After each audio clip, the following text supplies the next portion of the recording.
Imana ikeneye umuntu umwe gusa, umuntu umwe arashoboye guhindura ibintu. Haleluya. Hariho umugabo w'Imana yapfuye yitwa Miles Monroe, yaravuze ijambo rinyura umutima wanje, aravuga ngo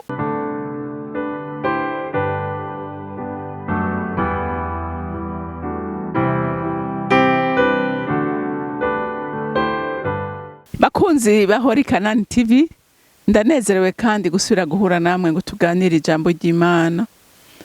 Imbere yuko tuganira, reka tubanze twishire mu biganza vy'Uhoraho. Mana data rugira vyose uri mu ijuru, Mana yera, ndaguhaye icubahiro n'ishimwe bikubereye muri iki gitondo ciza, igitondo c'umugisha uduhaye. Ijoro waturinze tuje tugukengurukira ko twagiriwe neza nawe Papa.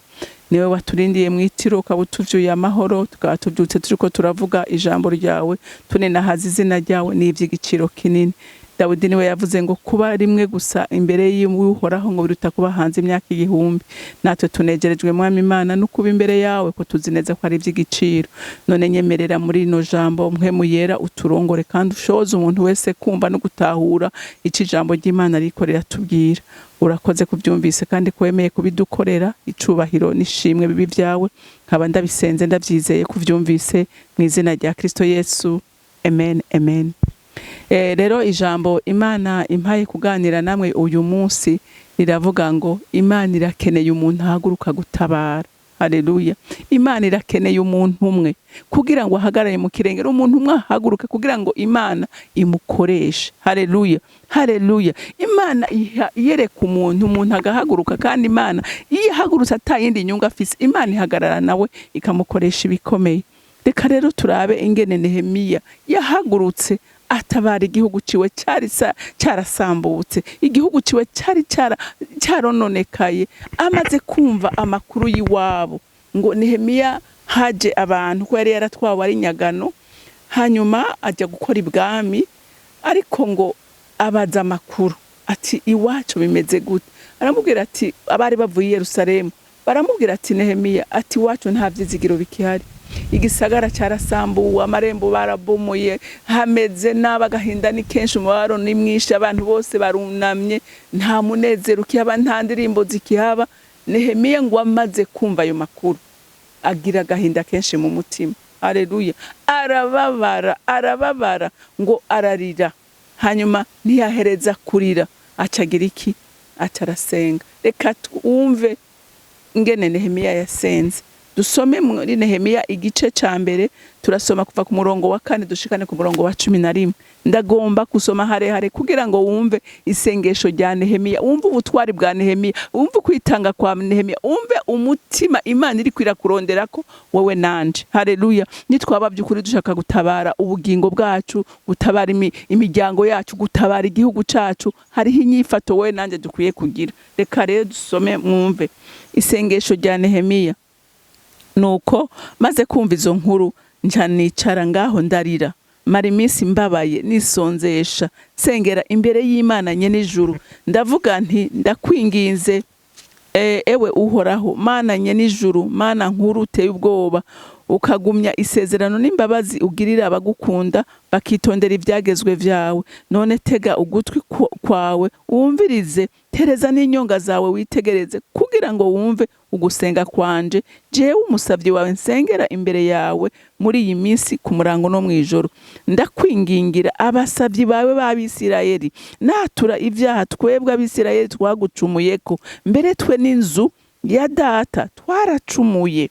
Eka twaragucumuye ko bikomeye, ntitwitondeye ivyagezwe vyawe, ibyo washinze n'amabwirizwa yawe, ibyo wageze umusavyi wawe Mose.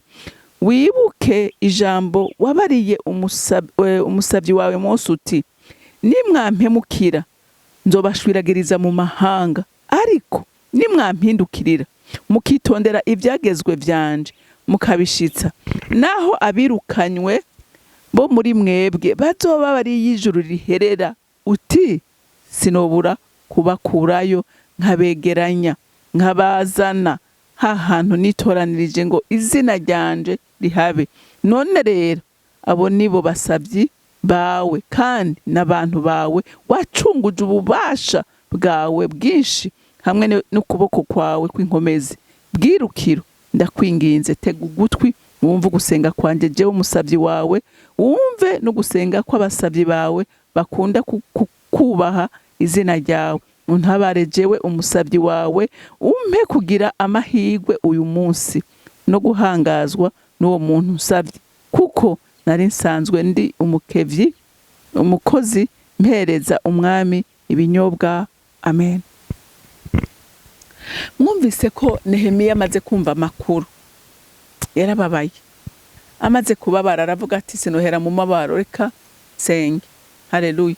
Ngo agirike, aragenda arisonzesha, ababaye, atuntuye, yihana ibyaha bya base n'abasekuru n'abasekuruza, yihana amakosa yose yakozwe mu gihugu ciwabo, arayemera, arayikorera, ayaza imbere y'Imana, arayibwira ati ibyaha bakoze jewe ndaje ubimparure ko, hamaze kubimparura ko uheze umbabarire, umpangaze kugira ngo igihugu cacu kigira iki gitabagwa. Haleluya, haleluya.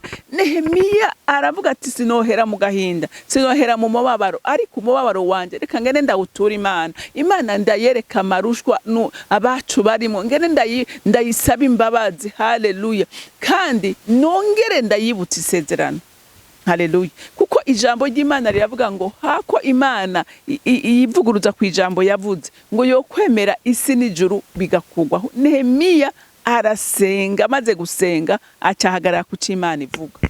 Haleluya, haleluya. Nehemiya murumva ko vy'ukuri yari umuntu w'umunyamasengesho, yari umuntu azi ico abwira Imana, yazi ico yishuza Imana. Ikibazo uyu munsi tugira nk'abana b'Imana, ntitumenye n'amasezerano Imana ivuga, ntitumenye n'iki ijambo ry'Imana rivuga. Kubera iki? Kubera kenshi abantu benshi ntibanarisoma, ntibanaritahura, ntibamenye n'ico bahagarara ko barekrama amadwa yabo. Haleluya. Nehemiya arabimenya, aravuga ati we waravuze neza ko ngo naho twogucumurako, ubwira Mose umusavyi wawe ko naho twogucumurako ukatwirukana ukadushwiragiriza mu mahanga yose, nkuko uyu munsi natwe abana b'igihugu bashwiragiye mu mahanga, bari hehe na hehe, benshi bari mu bibazo, bari mu gahinda, bari mu marira, ariko hari ico Imana ivuga. Haleluya. Ngo naho mwoba mwaracumuye ibyaha byanyu ngo bitukura tukutuku, haleluya, ngo muhindukiye mukangarukako, imbabazi z'Imana zirahari. Haleluya. Nehemiya yibutsa Imana ko abantu baje bakihana, kwikubita imbere y'Imana, bakemera icyaha cyabo, ati Imana ko yuzuye imbabazi bababarira. Haleluya.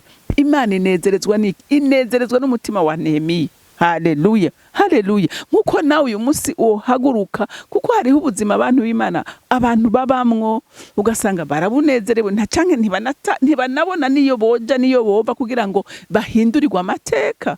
Navuze mu ntango nti umuntu ataranka ubuzima arimwo, butaramubabaza, ataragira agahinda k'ubuzima arimwo, nta na kimwe ashobora guhindura. None Imana yo guhindurira gute kandi wumva ukinezerewe ubuzima urimo? Haba no mu muryango wawe utarababazwa n'umuryango wawe ukumeze, ngo wumve ko hari ibintu udatahura, uteza kuja imbere y'Imana ukayiririra kugira ngo ibakure ko uyo muvumo, ugasanga abantu ntaco bibabwira, babona umenga ni ibintu bisanzwe ariko ntibisanzwe. Haleluya. Nehemiya yaramenye ko bidasanzwe, hari ico Imana ikwiye ishobora gukora, ubuzima bugasubira gutemba. Haleluya, haleluya. Nehemiya yarabizi neza, abwira Imana, hama Imana nayo iramwumva. Rero nawe nanje uyu munsi turabidukikuje abantu b'Imana, turabidukikuje. Mu gihugu hari bitagenda, mu mashengero turimo hari bitagenda, mu miryango tubamwe hari bitagenda. Ibyo byose nta wundi muntu numwe ashobora gutabara, nta wundi muntu numwe ashobora gutuma bihinduka, ni we uzotuma bihinduka. Haleluya. Wamaze kubona ko hari ico ushoboye gukora, Imana ntawe itokoresha. Haleluya. Imana ntawe itokoresha, ariko biragusaba kubanza kugira iki, kwanka ubwo buzima. Nehemiya yaranse ubuzima bwe, amakuru yumvise arayanga, aravuga ati no, bitegerezwa guhinduka. Imana nayo mwijuru yavuga ngo ndanezerewe ko ari hubabajwe n'ubuzima barimo. Haleluya. Et pourtant hari habari barasigaye Yerusalemu, bari barakiriye ubwo buzima, babubamwo bagowe, batotezwa, bakoreshwa ibikorwa bibabaje, ibintu byose byarononekaye bimeze nabi, ariko haba umugabo haguruka. Haleluya. nawe uyu munsi iri jambo rigukore nanje rinkore riguhagurutsa aho uri uhindura ibintu. Haleluya. Ni wahagurukana umutima wo guhindura, Imana izohagararana nawe. Haleluya. Kuko Imana ikeneye umuntu umwe gusa. Umuntu umwe arashoboye guhindura ibintu. Haleluya. Hariho umugabo w'Imana yapfuye yitwa Miles Monroe, yaravuze ijambo rinyura umutima wanje, aravuga ngo ngo igisirikare c'intambwe. Haleluya. Ngo c'intambwe gitwagwa n'intambwe ngo gihinduka intambwe. Bisigura ngo habaye umuntu atahura agifise yerekwa ashobora kujana abantu bose muri iryo yerekwa giwe bagakurikira. Ariko iyo ata muntu afise yerekwa ibintu birapfa. Haleluya. Rero biradusaba nk'abana b'Imana mu buzima bwacu tugira iyerekwa ry'ubuzima bwacu. Hari abantu babayeho ubuzima bw'akajagari, ariko Imana irashaka ko tubaho ubuzima butemba. Haleluya. Ubuzima bufise orientation. Mu miryango yacu ukabona akajagari, ukabona ibintu ntibigenda, abantu bakabibamwe bakumva baryohe, bakumva atangorane. Umva ni kibazo. Haleluya. Nta Mana nta muntu yaremye kubaho nabi, nta numwe abaho. Twese yaturemye ngo tubeho ubuzima bumeze neza. Ariko ukoze ibyaha Imana nukurira gutera umugongo. Na Nehemiya burumvise ko abivuze, ariko arihana ibyaha abavyeyi be bakoze. Haleluya. Rero nahawe nanje kugira ngo duhindure ibintu.